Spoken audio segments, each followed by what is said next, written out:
Владата продолжува со напорите за намалување на невработеноста. Премиерот Груевски, кој викендов присуствуваше во Велес, потврди дека и понатаму останува активна мерката за самовработување. Со оваа мерка надлежните имаат надмера во предстојниот период да отворат нови 1000 работни места. Се покажа дека оваа програма даде добри резултати. 1000 за една година е како една голема фабрика или како две средни фабрики од 7 обем или не знам 3 или 4 од, да речеме, помал обем.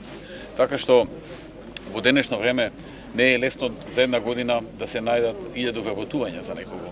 И овој проект навистина дава добри резултати, ние ќе го продолжиме и предвидени се веќе средства во буџетот за следните нови 1000 работни места, односно финансирање на 920 бизнеси. Владата ќе ги поддржи одобрените апликации со 3 до 4000 евра.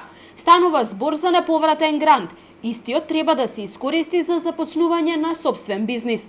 Следната година се предвидува нови 1000 вработувања преку поддршка на 920 бизниси, поддршка со 3000 евра, во некои случаи и со 4000 евра кај поранешните стечници, со кои што тие започнуваат бизнис и се самовработуваат. Тоа се обично мали бизниси, меѓутоа мали, но сосема доволни за нив за да си обезбедат потребни работи за да се самовработат, дури понекогаш и да вработат по уште еден човек во нивниот бизнис. Нови работни места наскоро ќе се отворат и во Велешко. Ова го потврди градоначалникот Чадиев, кој најави дека во индустриската зона Караслари се очекуваат нови инвеститори.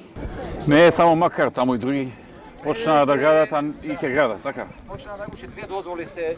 Тука и вработување ќе се обезбедат. Уште имаат 2 дозволи, премиере, екологија се, уште тие да ги дадат и почињаат уште 2 фабрики се. Според надлежните, со оваа мерка досега се имаат отворено околу 7500 нови работни места.